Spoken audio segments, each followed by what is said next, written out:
estiro yo el pelo. Aquí tenemos el champú, que es de la marca del Mercadona. Yo uso este champú junto con la mascarilla y la verdad es que me va genial. La mascarilla la suelo usar con el pelo sucio. Como veis, el pelo lo tengo ya, vamos, para lavármelo. Entonces me gusta usarlo con el pelo sucio y luego ya enjuagarlo usando este champú. Luego uso este aceite. Con el pelo mojado, húmedo, me echo este aceite de medias a punta. Y por último uso este producto que viene muy bien para proteger el pelo del calor.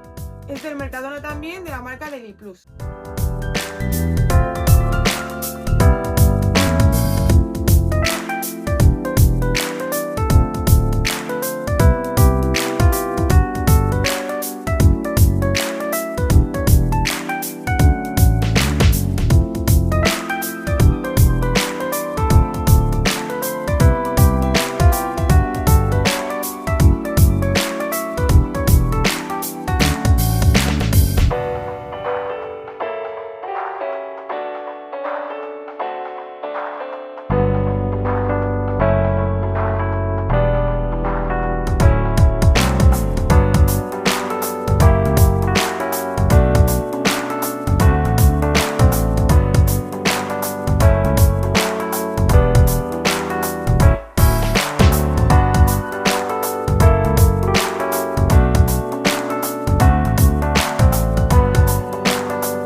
Bueno chicas, pues este es el resultado final. ¿Os gusta?